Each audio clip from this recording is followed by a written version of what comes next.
Welcome back to the new SEC podcast. I'm Hunter Ziesman. He is Randall Ledet Jr. We are through with week 1 of college football. The SEC has played all their games. South Carolina just ended a little bit ago, and we have a new segment this season. We're doing Team of the Week. If you ever played Madden, did Ultimate Team, College Football 25, we're picking the guys this week that stood out to us. We're doing every position. There's going to be some that you disagree with, so let us know if you think someone was better at that position. O-line, we're doing one whole unit, but let us know what you guys think. And let's get right into it. It was a week of ups and downs, especially with out-of-conference games. Two teams took care of business. LSU in a big out-of-conference game. Tennessee in also a big out-of-conference game. Let's start with quarterback. Quarterback guy of the week, who you got? Quarterback guy of the week, I think I'm going to give it to Joey Aguilar. First start for Tennessee. 3 touchdowns, 12 for 68, 247 yards, and big win over Syracuse. It seemed like it was the ACC versus the SEC this week across the board for the Power 4 versus Power 4 teams. And Joey Aguilar showed up in a big way this week for Tennessee and for helping them get the win over Syracuse. Yeah, he played confident ball, I feel like the whole game. He was not afraid to air it out, let loose. Tennessee should be happy going forward. Not to say what happened at UCLA this weekend is any indicator. I might have gone the other way. They kept their guy. But there's a lot of quarterbacks that deserve an honorable mention here. Taylon Green, 6 touchdowns in his game. We know what he can do. Shout out to Oklahoma, John Mateer, showing out in his first start for Oklahoma. John Mateer, I mean, he had three touchdowns in the air, 1 touchdown on the ground. Shout out to all the Oklahoma listeners and watchers that have been tuning into our content. He balled out. He had the most passing yards in the conference this week at 392 passing yards and a big 35-3 win over Illinois State. And so the honorable mention list, you talked about Taylon Green, 6 total touchdowns, most TDs in the SEC in the air. A lot of good quarterback play, but Aguilar took the cake for us here when it came to the competition he played against and stepping up and really showing out in his first game at the Power 4 level. Tennessee fans to this point should have nothing to worry about. And I'm sure the cake was a little bit sweeter watching Nico struggle against Utah that night. Yeah. And shout out Bo Prabula getting the start now for Missouri. Shout out Marcel Reed. Also a great game from him. There's a lot of good quarterbacks. Yeah. A lot of good quarterbacks in the SEC. Nussmeier, in a tough game, played well. Gunnar Stockton, be happy about that. So quarterback, that's a tough one. We'll see how we go forward. Joey Aguilar now in the Heisman odds on a couple books at like plus 4,000, I think. So running back was one we had a bit of a tough one picking for, because, we try to balance the competition of who they're playing, the impact that player had on the game, the score, the way it all, shook out. We had a couple guys in this one. So let's talk running backs. Let's talk about it, right? So if you watched a ton of SEC football on Saturday and today we're recording on Sunday, you watched South Carolina, there's a couple guys that stood out to us. Caden Durham last night from LSU, Dante Dowdle from Kentucky, and Star Thomas from Tennessee. We decided to go with Dante Dowdle from University of Kentucky, 129 rushing yards, the most in the SEC this past week. They played against Toledo, won the game 24-16. It really was 24-8. That last touchdown was kind of a garbage touchdown, backdoor cover for Toledo. But 1 touchdown in him for the game for Dante Dowdle, 9.2 yards per carry. Could be a big piece for this offense going forward this season, trying to get everyone they can at Kentucky. Yeah, no, they needed him in this game. It was kind of a dogfight for a lot longer than it needed to be. He was a big piece. So he's the running back on Team of the Week. We do want to shout out Kawan Lacey as well. 3 touchdowns for Ole Miss, 108 yards. So he has every claim to it. If you're an Ole Miss fan, let us know. But the running backs in the SEC showed out. Yeah. You could put Jackson Arnold on here as the running back. You could put Jackson Arnold too, right? Yeah, Jackson Arnold had a rushing yard record for himself, 137 rushing yards. And Star Thomas, I guess we didn't really want to give it to the quarterback and running back duo for Tennessee, but Star Thomas, Duke transfer in for Tennessee, first start. He had 90 yards, 1 touchdown. The offense looked beautiful in that game. But this week it's Dante Dowdle from Kentucky, first win on the books. Let's go to the wide receiver core. The SEC, I thought, had a ton of great wide receiver play, to be expected when you look at the majority of the teams were playing FCS teams, some G5 teams. But we had some standout performers in games that were won and games that were lost from the wide receiver position. So, Hunter, let's go to the first wide receiver player that is on the new SEC podcast Team of the Week. Yeah, and we had 2 guys on here that had multiple touchdowns. First one being A&M with Mario Craver, 8 receptions, 122 yards. Marcel Reed can throw the ball. Whoever doubted him, he can sling the ball, and now he's got some weapons, and Mario Craver is a big one. And, also Keontez Lewis was another 2-touchdown guy for Oklahoma. Weaker competition with Illinois State, but still you now know what your offense is starting to look like with Mateer. You got Keontez Lewis, 9 catches for 119 yards. Yeah, you got Keontez Lewis, 9 catches for 119 yards, 2 touchdowns for Mateer. I mean, he just picking up right where he left off last year, and great weapon for him. Mario Craver, transfer from Mississippi State, now playing at Texas A&M. 8 receptions, 122 yards, 2 touchdowns. Impressive performance against UTSA, and A&M was able to pull out that win, helping their quarterback Marcel Reed on a 4-touchdown game. And then we had another receiver, Jeremy Bernard. Most yards in the SEC this week, 8 receptions, 146 yards, 18.3 yards per catch. Yeah. Playmaker. Tough part, Ty Simpson, 23 for 43. Defense was non-existent, but Jeremy Bernard at the receiver position did his part and led the SEC in yards, as mentioned. Yeah. Damn near the only guy who got off the bus for the game. I mean, the only one who showed up for Alabama in this game. Most yards in the SEC, 3rd most in college football for the week. So he did show out with Ryan Williams expected to be out for a little bit in concussion. He's probably going to be the number 1 option going forward. So he must have missed the DoorDash 2 a.m. fast food runs. It seems like he showed up ready to play. Yeah. No, he brought it. Honorable mention. We want to shout out Mizzou, Marquise Johnson, 134 yards on 5. If you watch the game, he was a great option for Bo Prabula. The long ball there was really what opened it up and showed, okay, this guy can throw, not just run. We have a quarterback now. Unfortunate for Sam Horn to go out in that game, but hate that.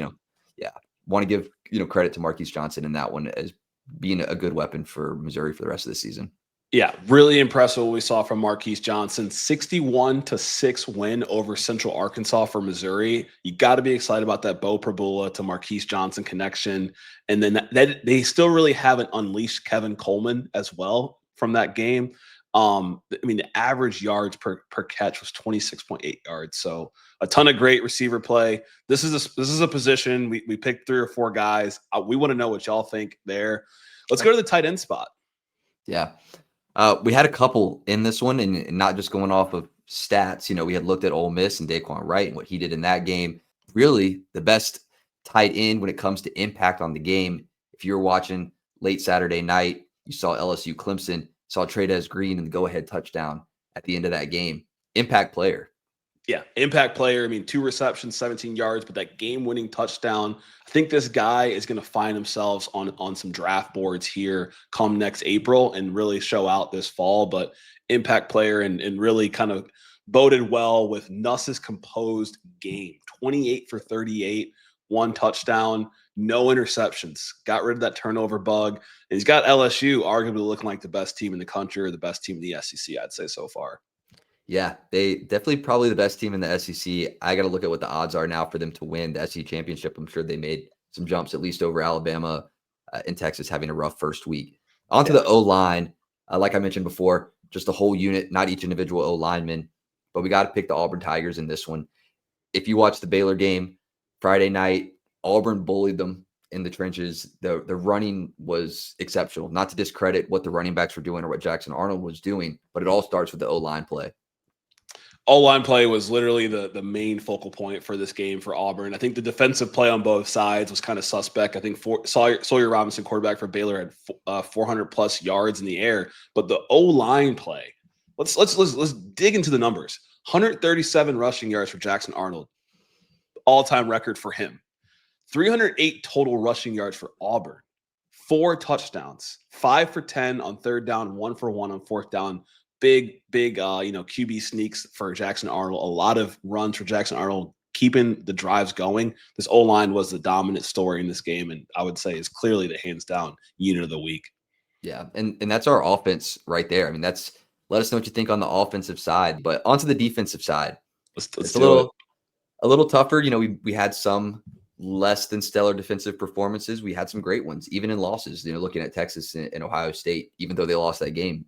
Let's do it. We want to start at the defensive line position, or were you thinking the linebacker position? Let's go DL. Let's start with Ole Miss, Xavier Harris. Big man rumble, got a pick in that game, 1 sack, 3 total pressures, 2 tackles. Had that, the ball got thrown right to him, but guy got hands, tried to rumble a little bit. So shout out him on the D line. And then we got Tennessee with Nathan Robinson getting a forced fumble and a sack.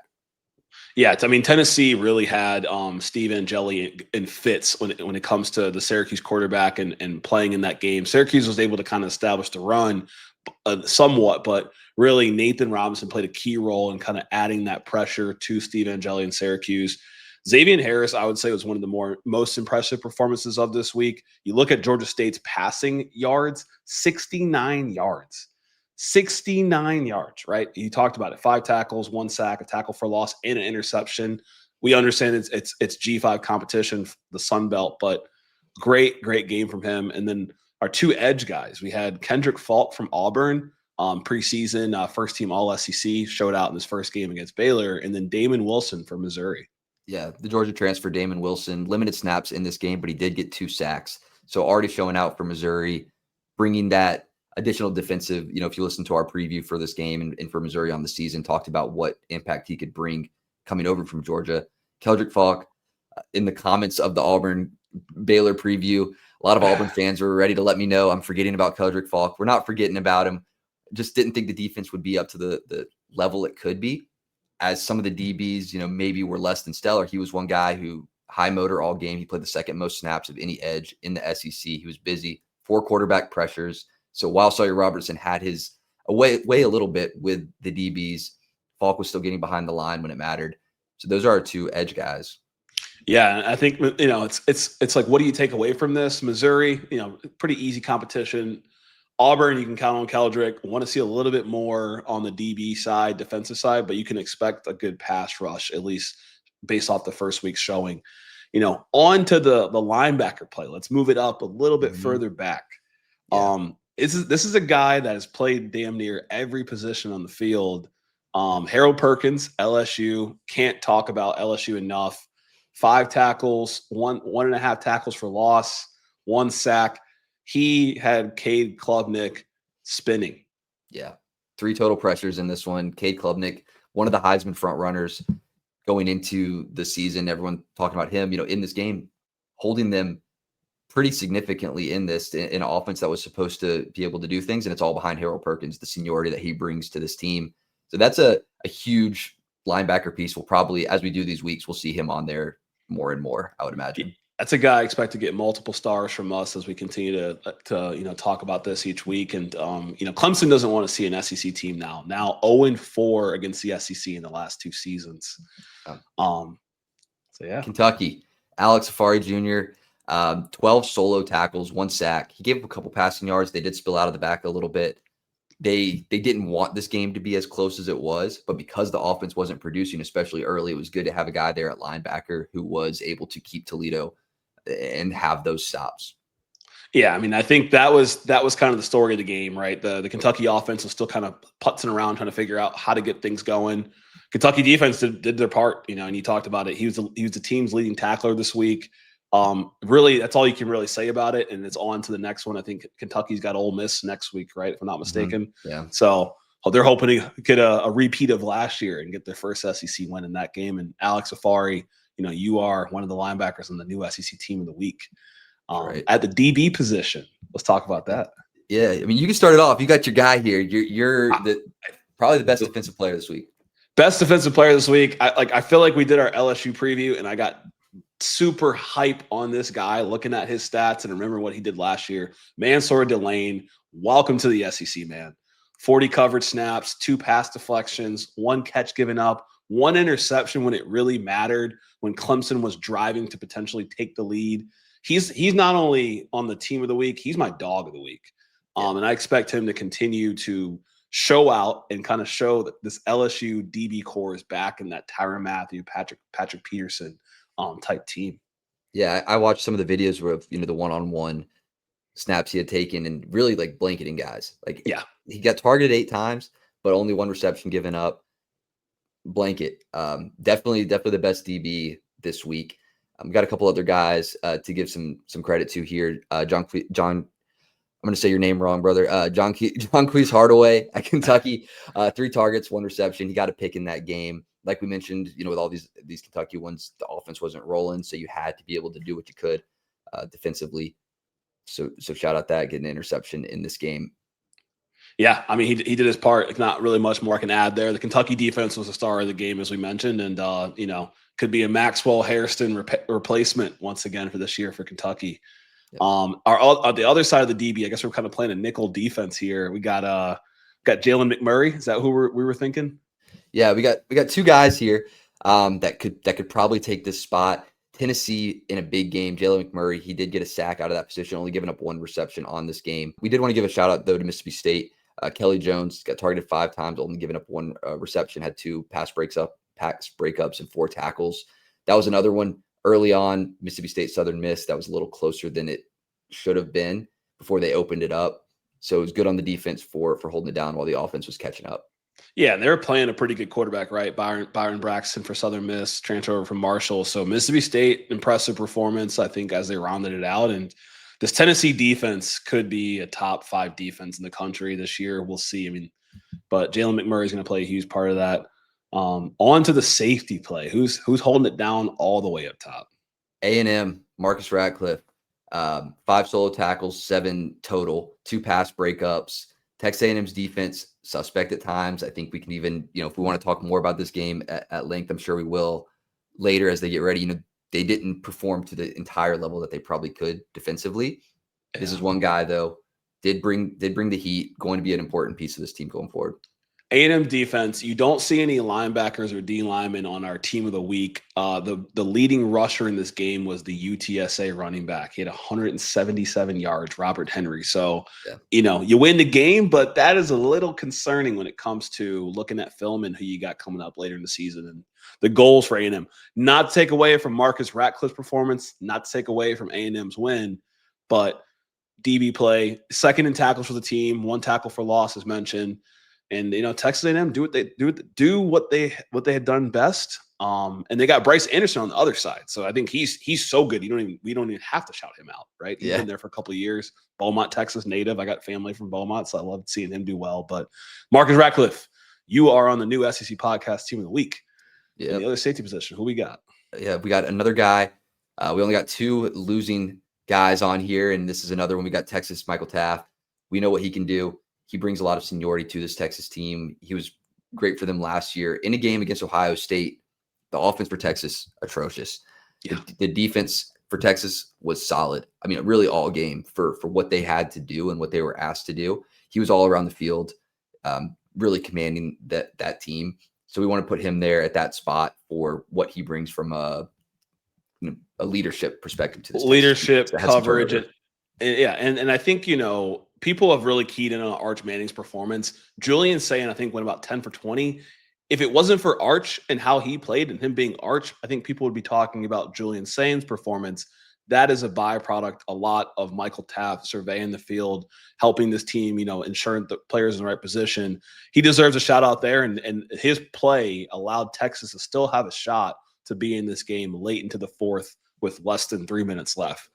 And lastly, they say this unit impacts sometimes the key parts of the game, special teams. So we got 2 guys that we're going to shout out this week as the special teams players of the week on the new SEC podcast, team of the week. Yeah, first and foremost, got kicker here. And this might be more of a send-off for him. Unfortunately, he did get injured in this game. Blake Craig, Missouri kicker, 3 extra points, 2 field goals, a 55-yarder. He ended up getting hurt on a kick return, up 30-some points, trying to make a tackle. So we hate to see him. He'll probably be out for a number of weeks, but throwing some long kicks, most points in the SEC from a kicker. So shout out to him. Then we had one guy from the game today here on Sunday. Yeah, I was texting Hunter. We were going through this segment, and we're like, maybe Lenore Sellers makes a segment, depending on how he plays, or maybe some of the running backs from South Carolina, or these heralded receivers that our commenters have referenced when it comes to South Carolina. But it is actually Vakari Swain, defensive back from South Carolina, had an amazing 80-yard punt return for a touchdown, and so he's closing it out on the SEC Team of the Week. First touchdown for him, I believe, in his career. And a major play to kind of help kickstart some of the momentum that South Carolina needed to pull that game from that 8-10 closeness they had with Virginia Tech. Where they were probably sweating up until this punt return. Like, I was watching the game, like, all right, and Virginia Tech was stopping them and getting the ball back. Without that, I mean, that was what changed the game. for them. They were already winning, but this is what really solidified it, made it tough for Virginia Tech in a 2-score game. So Yeah. Shout out to these guys. Shout out to these guys. This was fun, kind of going through all the games, going through some of the best players, and I expect this list to continue to grow as the season goes on. But we want to know what y'all think about the team of the week.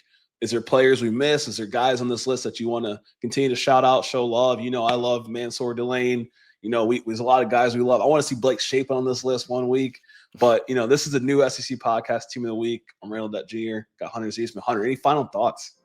No, just let us know what you guys think. I mean, we got a couple guys on here. I know somebody might say Harrison Wallace, some might say Omega Blake at Arkansas, Aaron Anderson at LSU for receivers. But let us know what you guys think. And until next time.